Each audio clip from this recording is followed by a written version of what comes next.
বদ্রুদ্দোজা চৌধুরী কিন্তু তৃতীয় জানাজা শেষে কিন্তু তার পারিবারিক কবরস্থানে কিন্তু নিয়ে হয়েছিল। সেই মুহূর্তে যদি এখানকার যে সার্বিক চিত্র যদি বলি, এখানে কিছুক্ষণের মধ্যেই কিন্তু সাবেক যে রাষ্ট্রপতি ছিলেন এ কে এম বদ্রুদ্দোজা চৌধুরী, তার মরদেহ কিন্তু নিয়ে আসা হয়েছে।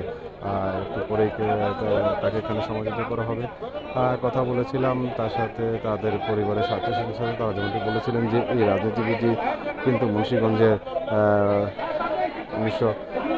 1969 সালে, 81, 86 ও 2001 সালে কিন্তু নির্বাচনীয় সংসদ সদস্য ছিলেন। এই এলাকার যেমন জনপ্রিয়তা রয়েছে, পাশাপাশি কিন্তু উনি একজন মেডিসিন বিশেষজ্ঞ, খ্যাতিমান চিকিৎসক কিন্তু ছিলেন। তার সেই জানাজার এই মুহূর্তে যদি বলি আপনাকে এখানে যে এখানকার যে শিবির রয়েছে, তার যে জানাজারে অংশগ্রহণের জন্য কিন্তু সর্বশেষ যে পরিস্থিতি বলি যে কিছুক্ষণের মধ্যেই কিন্তু তার জানাজা সম্পন্ন অনুষ্ঠিত হওয়ার পরেই কিন্তু এখানে পারিবারিক যে কবরস্থান রয়েছে সেই কবরস্থানে দাফন সম্পন্ন করা হবে।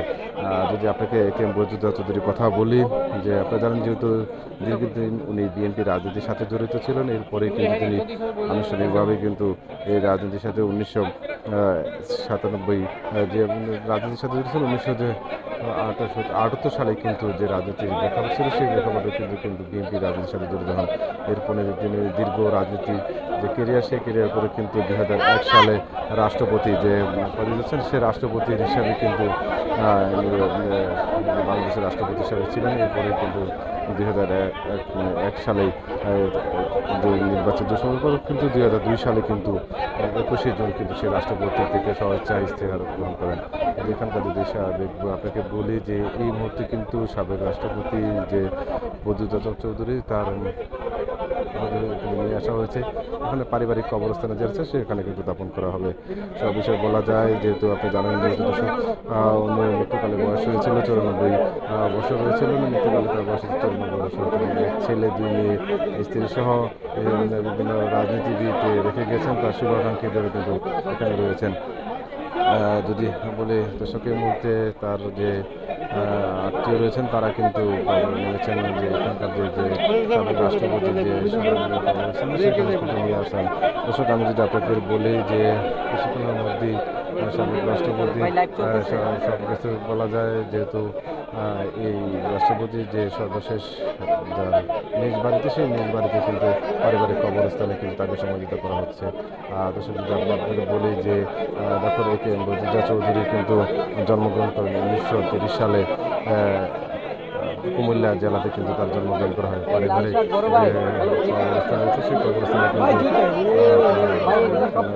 লাশ নিয়ে আসা হয়েছে। এরপরে কিন্তু তাকে দাফন করার জন্য সম্পূর্ণ প্রস্তুতি নেওয়া হয়েছে। যদি সব বলা যায়, যেহেতু জানেন যেহেতু এ কে এম বদ্রুদ্দোজা চৌধুরী কিন্তু সর্বশেষ যে রাজনৈতিক প্রেক্ষাপট ছিল, বিকল্প দ্বারা বাংলাদেশ নামে একটি দল কিন্তু গঠন করা হয়ে যায়। আর সব কিছু বলা যায় এখানে তার যে শ্রীনগরে যে নির্বাচিত এলাকা, সেই নির্বাচিত এলাকায় কিন্তু আপনার সাধারণ মানুষের পাশাপাশি কিন্তু যারা সাধারণ জনগণ রয়েছেন, তাদের কিন্তু শ্রদ্ধা ভালোবাসা নিবেদিত এ কে এম বদ্রুদ্দোজা চৌধুরীকে শেষবারের মতন বিদায় জানাতে এসেছেন। আমরা দেখেছি যে তার সাথে যারা রাজনীতির সাথে দীর্ঘদিন জড়িত ছিল, তারাও কিন্তু আবেগ আপ্লুত হয়ে কিন্তু কান্না জড়িত হয়েছে। যে তারা একটি কিছু বলছেন, যেহেতু এই সাবেক রাষ্ট্রপতির যে সব কিছু বলা যায়, যে এই সাবেক রাষ্ট্রপতির যে রাজনীতির প্রেক্ষাপট, সেই বিষয়টাই কিন্তু তাদের রয়েছে, যে দীর্ঘদিন রাজনীতির সাথে কেরিয়ার রয়েছেন, এমন কিন্তু আমরা তাদের কথা বলেছি। তারাও যেমনটি বলেছেন যে সাবেক এই রাষ্ট্রপতিকে শেষবারের মতো দেখার জন্য কিন্তু পাশে রয়েছেন যারা, তারা যে সাবেক রাষ্ট্রপতি শেষবার দেখার মতো জন্য কিন্তু তার আত্মীয় স্বজন, রাজনীতিবিদ লোকজন কিন্তু এই কবরস্থানে এসেছেন তাকে দেখার জন্য। বলা যায় যেহেতু দর্শক, আপনি জানেন যেহেতু সব কিছু বলার মতো এই মুহূর্তে তাকে শেষবারের মতন বিদায় জানাচ্ছেন যে মুন্সিগঞ্জের যে শ্রীনগরের তার নিজ এলাকা, সেই এলাকার কিন্তু সর্বশেষ যে কবরস্থানে দাফন করা। এই ছিল আমার কাছে মুন্সিগঞ্জে এ কে এম বদ্রুদ্দোজা চৌধুরী সর্বশেষ যে সমাধিত করা, সেই সমাধিত কবরস্থানে দাফন ছিল।